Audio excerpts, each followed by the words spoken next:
Ya. Bismillahirrahmanirrahim. Assalamualaikum warahmatullahi wabarakatuh. Alhamdulillah wa ni'matillah la haula wala quwata illa billah. Puji dan syukur kita panjatkan kepada Allah Subhanahu wa taala bahwa pada pagi yang cerah ini alhamdulillah atas izin Allah Subhanahu wa taala kita semua bisa berkumpul bersama walaupun menggunakan via Zoom. Alhamdulillah kita bisa bertatap wajah melalui layar laptop masing-masing, HP masing-masing dalam rangka kegiatan seminar atau webinar yang diselenggarakan oleh P3 GTK Dirjen GTK Kemdikbud. Saya ucapkan terima kasih kepada Ibu Direktur, beserta jajaran, kepada seluruh peserta. Mudah-mudahan pada hari ini kita bisa berdiskusi bersama. Bapak Ibu yang saya hormati, izin saya share.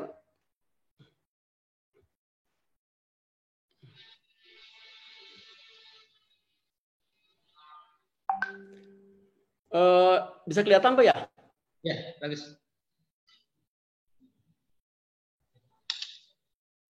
Nah,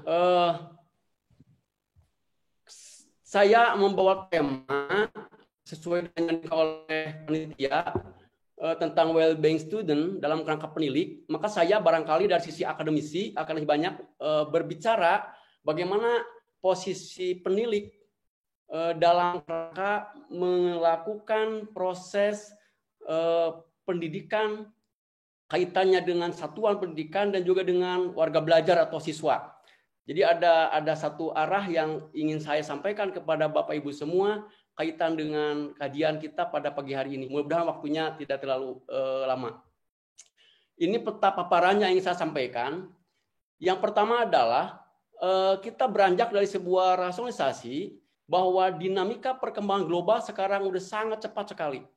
Dari mulai dulu perkembangan kita, revolusi industri ke-1, ke-2, ke-3, dan sekarang ke-4, bahkan sekarang kita masuk kepada sebuah proses society 5, kemudian kita juga ini masuk pada sebuah transformasi digital, maka dunia ini secara global mengalami banyak perubahan. Tentu perkembangan ini berdampak terhadap kebutuhan dan layanan pendidikan masyarakat masa depan. Bapak yang saya hormati, pendidikan itu kaitan dengan perkembangan global atau perkembangan digital saat ini itu ada di 3 posisi. Yang pertama, pendidikan itu mungkin terjadi di posisi yang tertinggal dari perkembangan. Artinya perkembangan semakin terus berubah, teknologi semakin maju, maka pendidikan ini ada di belakangnya. Kurikulum kita ini perubahannya rata-rata 5-10 tahun. Tetapi perubahan dan perkembangan teknologi, perubahan dan perkembangan masyarakat, itu bahkan tiap hari terus berkembang. Day to day berubah. Nah persoalannya sekarang, apakah pendidikan itu akan menjadi followers, menjadi pengikut perkembangan zaman, atau kemudian pendidikan masuk pada tahap berikutnya. Dia ada di posisi kedua, yaitu mengiringi perkembangan dan perubahan. Artinya pendidikan bisa simultan, koheren, bersama-sama dengan perubahan, ada di sampingnya. Tentu kondisi ini ada terjadi di dunia. Tetapi apakah Indonesia termasuk salah satunya? Atau yang ketiga, pendidikan itu ternyata itu loncat jauh lebih awal. Lebih dulu ketimbang perubahan dan perkembangan. Sehingga para peneliti banyak mengatakan tentang proses future research, bagaimana penelitian masa depan dalam rangka merekonstruk pendidikan, bahwa pendidikan itu sebaiknya ada depan. Nah, kita lihat sekarang secara empirik, memang perkembangan global, perkembangan teknologi dan digital itu jauh melampaui perkembangan pendidikan. Sehingga kita akan terlalu capek berkejar-kejaran dengan perubahan, maka akan muncul banyak masalah. Tentu ini sebuah tantangan bagi kita semua. Mengapa ini perlu dibahas? Karena menurut saya ini nanti pendidikan akan dihadapkan pada 2 kondisi. Apakah dia pendidikan mampu menciptakan sekolah yang well-being, sekolah yang damai, sekolah yang nyaman, sekolah mensejahterakan, atau satu pendidikan non formal yang baik dan mensejahterakan, atau sebaliknya, kemudian nanti atas perkembangan itu pendidikan menjadi tergusur, pendidikan menjadi termarginalkan dan banyak masalah dari mulai ketenagaan, mulai kurikulum, mulai peserta didik, mulai infrastruktur dan sebagainya. Nah, ini barangkali Pak Hormati, tema ini menggiring kita bahwa perubahan, perkembangan teknologi, apapun namanya, itu selayaknya mendorong menjadi sekolah itu well-being. Mendorong institusi pendidikan itu menjadi nyaman, aman, dan damai. Persoalannya adalah siapa yang akan bertindak melakukan hal itu. Tentu kita semua, dari mulai pemerintah, keluarga, masyarakat, termasuk di dalamnya tema hari ini adalah para pendidik. Jadi para pendidik itu punya peran yang luar biasa untuk menciptakan sebuah pendidikan yang well-being, sebuah pendidikan yang nyaman dan damai, yang pada akhirnya menjadi well-being student, menjadi mensejahterakan kepada warga belajarnya. Maka posisi strategis pendidik itu sangat luar biasa. Nah, kalau kita amati, sekarang posisi strategis pendidik itu adalah dia memiliki tupoksi sebagai pengendalian mutu dan evaluasi dampak. Tetapi, apakah pendidik kita ini sudah mencoba memvisualisasikan dirinya seperti itu? Tentu sesuai dengan regulasi yang ada, sudah melakukan itu. Dan mereka sudah kerja keras melakukan itu. Suatu luar biasa gitu ya, untuk kita apresiasi kepada para pendidik yang sudah bekerja keras sampai saat ini. Nah, untuk mengamati, untuk menghadapi perkembangan teknologi yang begitu cepat itu, tentu pendidik itu harus out of the box, harus keluar dari cara berpikir yang lama, cara berpikir yang sifatnya statis, rutinitas, pragmatis, pada masuk sebuah lingkungan, masyarakat, pekerjaan, yang memang ini dalam rangka menghadapi perubahan global itu. Kalau tidak dilakukan pendidik out of the box, dari kegiatan-kegiatan rutinitas, maka tentu pendidikan itu akan menjadi terbelakang dari proses pengembangan. Ini yang ingin kita rekomendasikan sebagai sebuah intervensi pendidik dalam menciptakan well-being student, menciptakan school well-being. Maka ketika itu tercipta sebuah proses, maka muncul layanan belajar yang bermutu, belajar yang memuaskan warga belajar, dan damai bagi semuanya. Ini adalah gagasan yang harus kita kembangkan. Ini juga harus kita tindak lanjuti sebuah proses berpikir kita semua. Berikutnya, sebuah kondisi empirik menunjukkan bahwa gejala-gejala transformasi Indonesia luar biasa. Sekarang ini kan sistem bisnis kita sudah beralih dari yang sifatnya rutinitas, sifatnya real, itu pada sifatnya online. Ini sebuah kenyataan yang tidak bisa dipungkiri lagi. Jadi dulu taksi atau ojek itu tradisional, posisinya sudah mulai bergeser menjadi moda-moda berbasis online. Toko juga sama. Nah, ini sebuah contoh empirik bahwa dunia itu berubah. Apakah pendidikan akan seperti ini? Nah, nanti kita lihat bersama-sama. Kemudian kedua, wajah kegiatan ekonomi juga sama. Terus berkembang, berubah, sangat cepat. Sehingga semua serba mudah, dan semua serba digital. Nah, ada era baru yang muncul dari kegiatan industri digital adalah proses online. Nah, ini ada dua hal, bisa menjadi ancaman atau bisa menjadi peluang. Nah, kalau itu sebuah ancaman, secara global era digitalisasi itu akan menghilangkan 1 sampai 1,5 miliar pekerjaan sepanjang tahun 2012. Sebuah kondisi real misalnya di jalan tol, dulu itu ada pekerja yang menjaga pintu tol. Tapi karena dengan perkembangan digital, maka sekarang tidak ada pekerjaan itu. Sehingga jumlah penduduk semakin bertambah dan meningkat, lapangan kerja semakin berkurang dan tiada. Kenapa? Karena ini diwakili oleh sistem digital. Ini persoalan, ancaman bagi kita semua manusia yang saat ini membutuhkan pekerjaan, tetapi pekerjaan diwakili oleh aspek-aspek digital. Tetapi ada peluang memang, bahwa peluang lain adalah bagaimana era digital menjadi potensi, memberikan peningkatan kepada jaringan tenaga kerja kita, berpikir lebih maju, berpikir lebih hebat, dan berpikir lebih keras. Bagaimana memanfaatkan teknologi itu menjadi sebuah pekerjaan, bukan sesuatu yang menjadi hambatan. Nah, ini ada kebutuhan dari kita. Ketika kita akan masuk pada dunia global, ingin masuk pada pekerjaan yang masuk digital, tidak serta-merta itu mengandalkan kompetensi yang ada. Tidak cukup hanya dengan ijazah yang kita bawa. Tetapi para tenaga kerja, para lulusan pendidikan itu disyaratkan dengan kemampuan literasi. Jadi nanti muncul adalah literasi manusia. Jadi literasi ini harus menjadi tantangan bagi kita, tantangan bagi manusia ketika menghadapi era globalisasi. Apa yang harus dikuasai oleh abad ini kaitan dengan kemampuan dari lulusan pendidikan adalah literasi data, kemampuan literasi teknologi, kemampuan literasi manusia.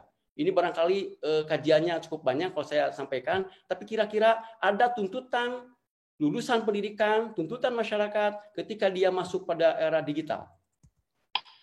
Ini abad baru, abad 21 kompetensi. Ada kaitan dengan proses pendidikan.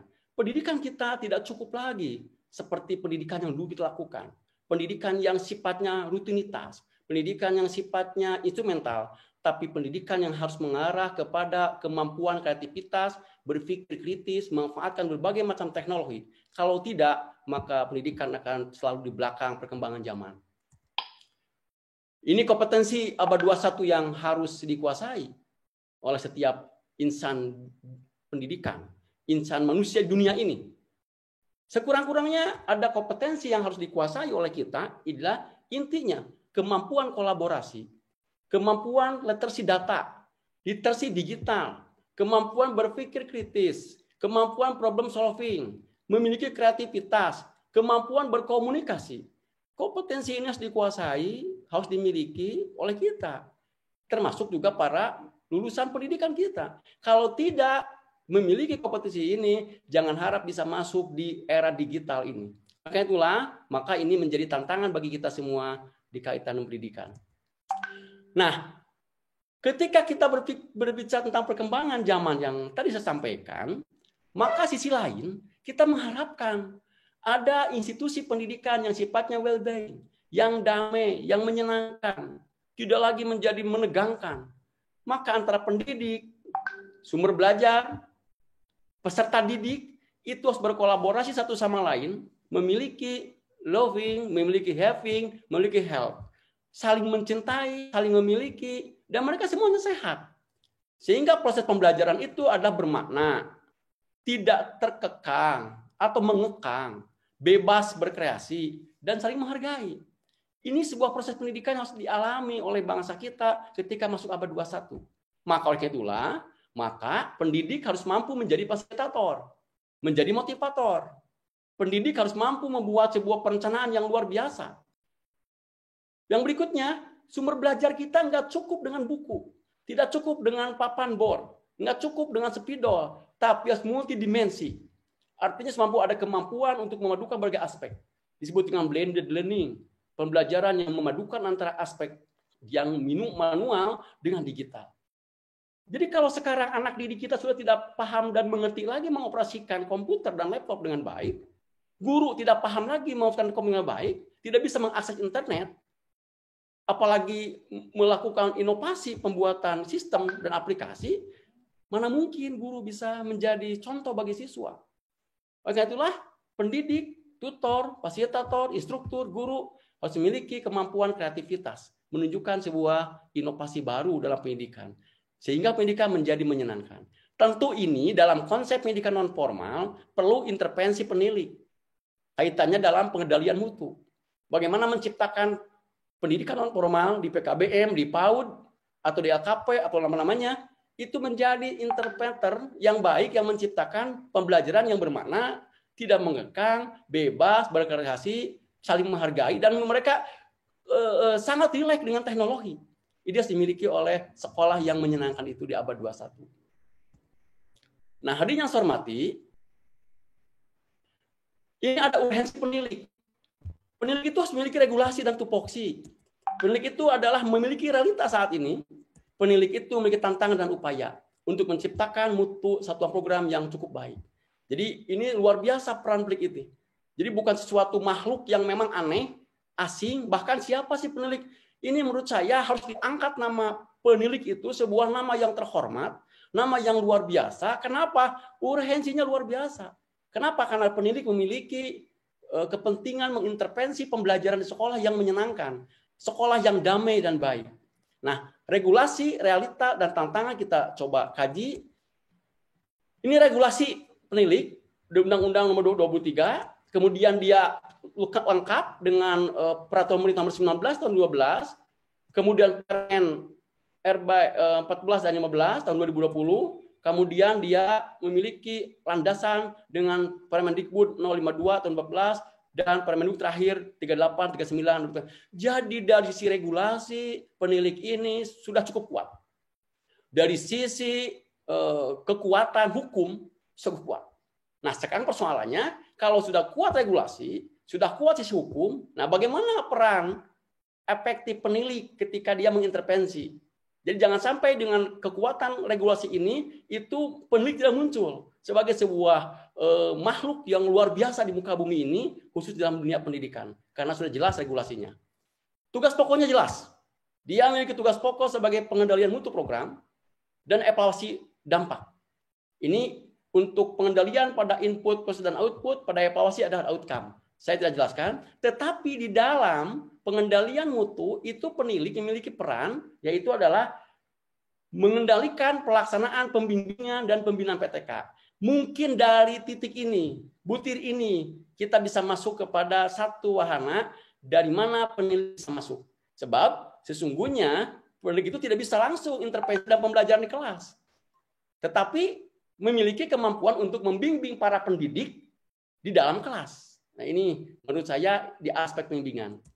Nah, makna pengendalian ini adalah bagaimana sistem kegiatan teknis yang bersifat rutin yang dirancang untuk mengukur dan menilai mutu produk atau jasa diberikan kepada pelanggan. Artinya penilik itu menjadi pengendali atas mutu pembelajaran di dalam satuan pendidikan sekolah atau satuan pendidikan non formal. Realita kita, ini saya ambil sumber dari Pak Direktur PGTK dulu, Pak Abdullah, tahun 2019. Posisi ini penilik, ini ternyata kalau kita lihat, jenis kelamin itu, laki-laki itu relatif lebih banyak ya, 2%. Dan perempuan itu 23%. Ini kekuatan luar biasa. Tetapi dari usia, ini terbalik piramidanya. Ternyata ini di usia 51 sampai 60 mendominasi. Artinya penilik kita tidak muda lagi. Penilik Indonesia itu tidak menjadi orang Pak yang... Asep, mohon maaf, waktunya tinggal 5 menit lagi ya Pak. Ya Bu. Nah ini kualifikasi juga sama ya, saya percepat saja. Ini peta realnya. Nah ini sebuah gambar menurut saya yang perlu diperhatikan. Bagaimana penilik itu bisa masuk mengintervensi sebagai penilai mutu ketika penilik itu memiliki kemampuan di abad 21. Apa itu? Penilik harus kreatif dan inovatif, harus memiliki kemampuan teknologi informasi, harus critical thinking dan problem solving, dan communication collaboration. Ini penilik ini harus out of the box, itu maksud. Tidak hanya cukup berpikir pengendali dan evaluasi dampak, tapi memiliki 4 tambahan: kreatif, memiliki kemampuan teknologi, komunikasi, dan critical thinking. Sehingga intervensi dia cukup kuat di dunia teknologi ini. Sebagai pemantauan, sebagai pemantau, sebagai penilai, nah dalam pembimbingan. Dalam pembimbingan ini, penilik ini harus dipegang bagus menurut saya, dia harus andragogis. Harus pasti edukatif. Harus blended. Artinya menggabungkan antara kemampuan daring dan luring penilik, dan harus memiliki kemampuan guidance and counseling. Kepada siapa? Kepada satuan dan program pendidikan, sehingga mutu program itu menjadi bagus. Dalam proses apa? Satuan menjadi mampu melakukan pembelajaran berkelanjutan, infrastrukturnya cukup terpenuhi, jaminan kualitas pembelajaran bagus dan kepemimpinan bagus, sehingga atas mutu ini maka berkontribusi terhadap sekolah yang damai. School well-being, yang dimana terjadi proses interaktif antara siswa guru, kooperatif, menyenangkan, menantang, dan pada akhirnya menciptakan siswa atau warga yang bahagia, senang belajar. Ini well-being student ini tercipta atas school well-being tercipta atas mutu program yang bagus atas pengendalian mutu penilik, dan mutu yang bagus adalah akibat intervensi penilik yang memiliki kemampuan kreatif, komunikasi, kemudian critical thinking, dan punya informasi yang bagus. Ini barangkali sebuah pemikiran. Nah, ini adalah yang andragogis. Penilik ini adalah bagian dari pendidikan non formal, harus mengembangkan pendidikan, pembelajaran, pendampingan yang andragogis, bersama-sama dengan siapapun menjadi fasilitator. Ini adalah sosok masa tinggal penilik yang memiliki kemampuan, memiliki ketampilan, dan memiliki skill. Terima kasih, barangkali itu saya sampaikan dengan waktu sudah cukup. Mudah-mudahan ini bisa ditangkap walaupun dalam waktu yang sangat singkat. Terima kasih. Wassalamualaikum warahmatullahi wabarakatuh.